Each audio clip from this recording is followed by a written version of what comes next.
Hi friends, তোমরা সবাই কেমন আছো? আশা করি খুব ভালো আছো। আমিও খুব ভালো আছি। তো অনেক দিন পর একটা ভিডিও নিয়ে এসেছি। তো ভাবলাম যে আজকে একটু মেলাতে যাব, তো তোমাদের সাথে একটু শেয়ার করি। তো আমাদের এখানে একটা মেলা হচ্ছে, তো ওইখানে যাব। তো আমি এখন রেডি হয়ে গেছি তো মেলার উদ্দেশ্যে। তোমরা দেখতে থাকো, সব কিছু তোমাকে বলবো। তো আমরা মেলার উদ্দেশ্যে বেরিয়ে পড়লাম। মেলার গন্তব্যস্থলে আমরা যাচ্ছি। তো এটা আমাদের মানে গ্রাম এলাকার মধ্যেই। তো একটা আনন্দ মেলা, অনেক দিন ধরে মেলাটা চলছে। তো আমরা কালকে শেষ, তো আজকে যাচ্ছি। আজকে 15 দিন ধরে মেলা হচ্ছে। তো আজকে যাচ্ছি।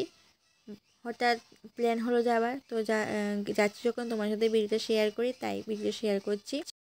তো ফাইনালি মেলাতে আসলাম। একটা কথা ঠিক জানো তো, হঠাৎ কোনো কিছু প্ল্যান করলে প্ল্যান সাকসেস হয়, কিন্তু আগে থেকে প্ল্যান করলে প্ল্যান কোনোদিন সাকসেস হয় না। তো আজকে হঠাৎ প্ল্যান করলাম মেলাতে আসবো, তো চলে আসলাম। তো তোমরা দেখতে থাকো, আমি তোমাদেরকে সব কিছু দেখাবার চেষ্টা করব ভিডিওর মাধ্যমে। তুমি দেখতে থাকো।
তো আজকের ভিডিওটা এ পর্যন্ত। তোমাদের কাছে আশা করি ভালো লাগবে। তো ভিডিওটা ভালো লাগলে লাইক কমেন্ট শেয়ার করে দেবে এবং চ্যানেলটাকে সাবস্ক্রাইব করে দেবে। ধন্যবাদ।